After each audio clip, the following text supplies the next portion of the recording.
Hello, Sagittarius people. How the hell are y'all doing? Astro Zoe here. Welcome to my channel. This is your first time. Hello. Be sure to like and subscribe if you do like the video, or comment. Let me know what you think. Let me know who you are. Let me know what's up. I'm here today to bring you a general reading for the Virgo season, but for Sagittarius people. I do it by if you are a Sagittarius sun or if your birth chart is a Sagittarius dominant chart. And that's for Virgo season, so that's from the 22nd to the 22nd, August to September. And that being said, let's jump right into it. This is a general reading, so if it doesn't completely resonate with you, please do message me, and we can book a personal reading for you. And I'd be happy to share the details of that with you. And I'll have my Instagram down below. That's where you can message me for that. Anyways, so first I asked the card, Sagittarius, how you were feeling kind of going into the Virgo season, which is still like, we're in the first week of Virgo season right now. So how you feeling right now? And you got the Devil card and the Five of Swords.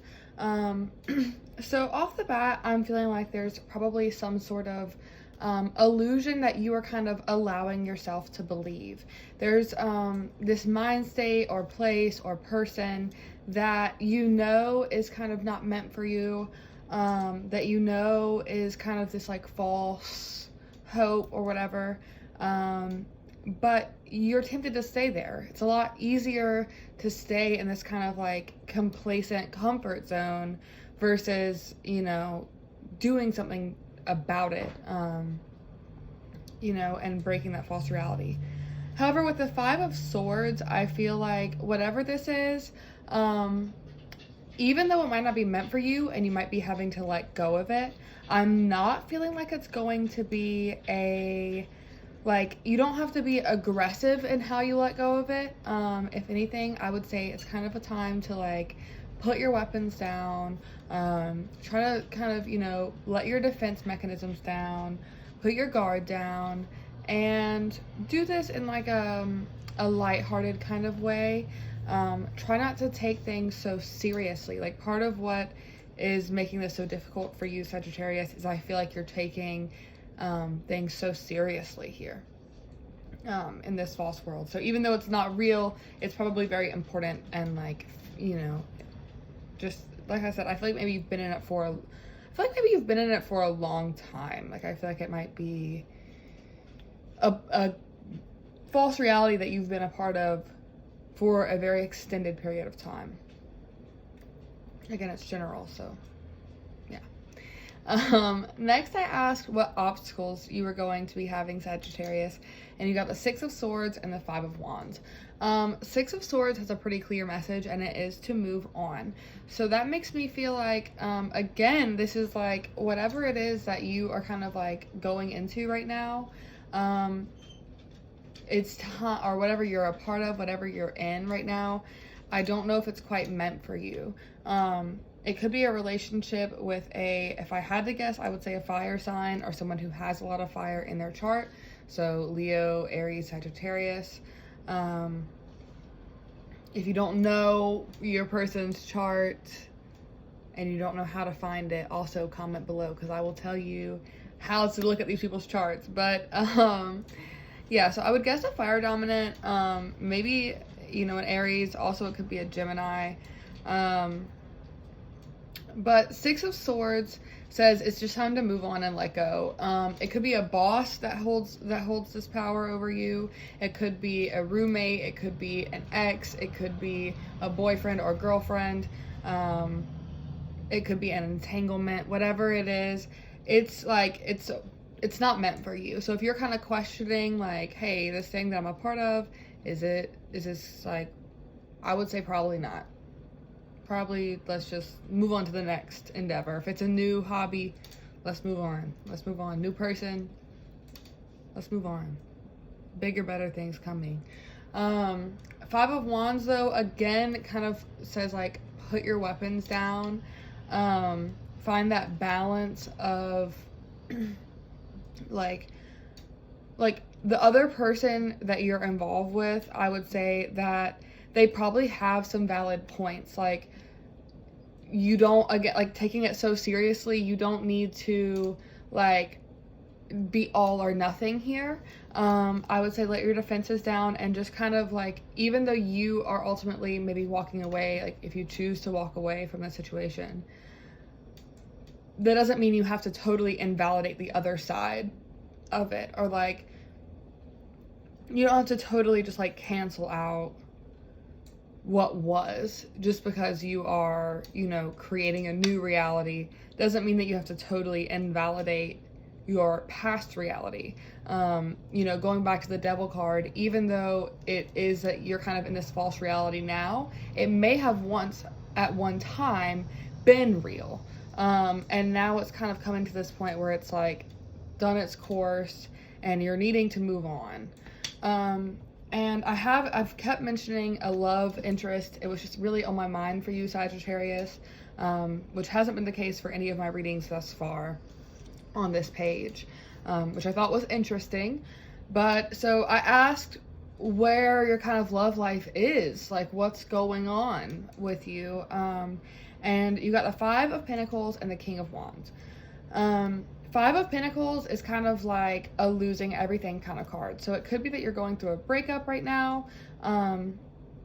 It could be that you are just in this period where you're alone, or kind of like, even if it's just from your friends, like you might kind of be just feeling alone, like everything that mattered to you is just kind of like not the same right now. And this can be a tough spot. Especially, you know, a lot of Sagittarius, you know, it depends on the rest of your chart, but generally it's, you know, more of a fiery social sign. So, you know, being this time of like having to kind of go inside and like be like bare bones with yourself can be a challenge. That being said, it does give you the chance and the opportunity, which is perfect during this kind of, we're still in quarantine time. It's a perfect time to go in and like regain humility, regain a sense of self, just like who you are, kind of like start back from square one and, you know, start carving your own path. So I'm not getting super loving vibes here. King of Wands, I would say, you know, just make sure you're being true to yourself.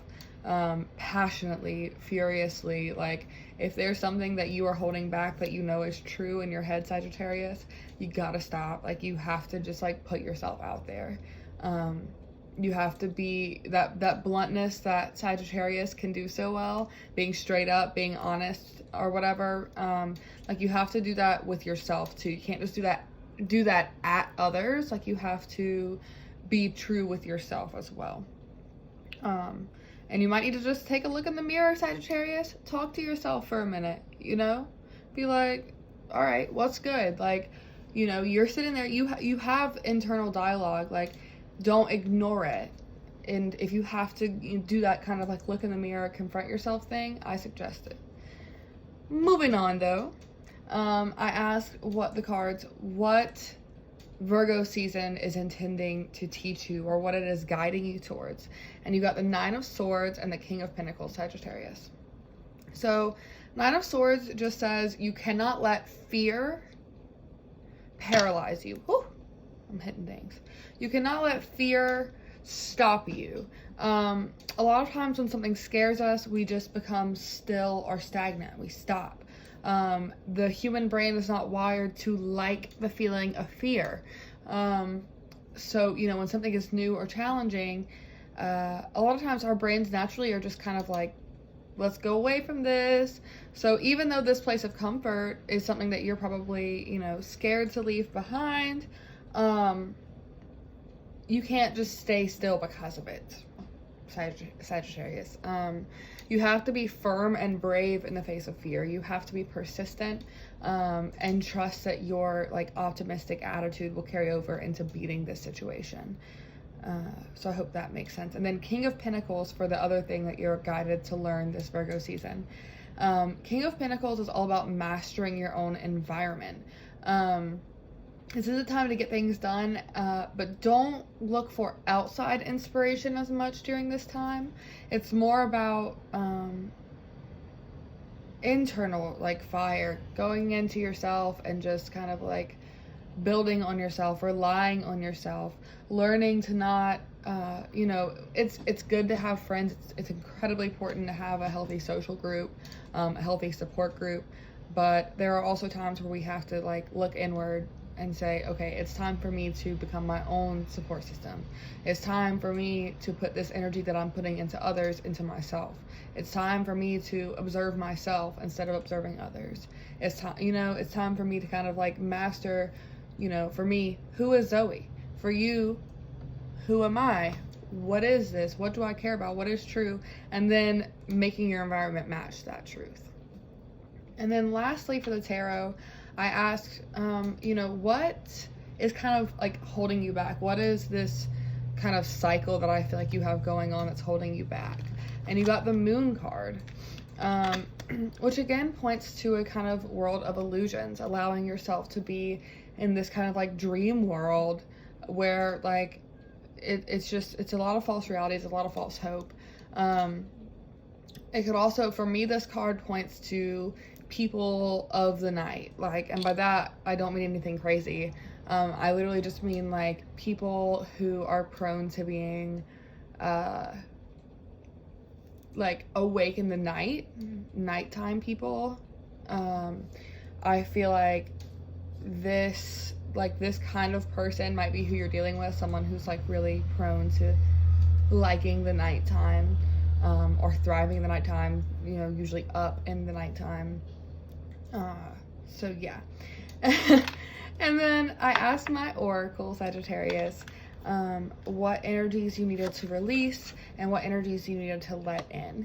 And as for what energies to release, you got the Mystic Sisters. And the Mystic Sisters, for me, this says, one, it could be a Gemini. Two, and more importantly, again, I think it's time for you to go internal. Mystic Sisters is all about really deep connections. It could be pointing to this place of comfort. It might be someone that you have this kind of like almost psychic or like really spiritual, deep connection with that you're having to let go. Whatever it is, whether it be a close friend or a partner, I think it's definitely reassurance that it's time to let this thing or person go, or people. And then what energy to let in, you got the Witch's Brew. And this is all about kind of, again, like looking at all of your internal and external inventory, looking at who you are, what you have, and making what you can with it, making the most of it, taking notice of your skills, your gifts, your stock, what you have around you, and figuring out what you want to do with it, figuring out who you want to be, and mastering your own life potion. So that's what that's about. Sagittarius, I know that this is, according to the cards, this is going to be a painful transition. That being said, the longer you put it off, the longer you are blocking your own blessings. Where we hold on to pain, we are holding up and filling up space that could be full with light and love and prosperity. So just, do what you can. Work with yourself, Sagittarius. Ask for alone time. Take that alone time, even if it's uncomfortable for yourself. And just kind of really go inside your head and ask what it is that you want, what it is that you need, and then going for it. And leaving behind things that are maybe no longer meant for you or yours. Love and light to you though, Sagittarius. I hope that this reading was good for you. If not, let me know. If so, give me a thumbs up, subscribe to my channel if you would be so kind as to do that, and comment, say hey, say what's up, let me know what you think. Message me on my social media. I usually use Instagram or Twitter. I will put those in the description below. And that being said, have a great mother freaking Virgo season, Sagittarius. I'll see you next time.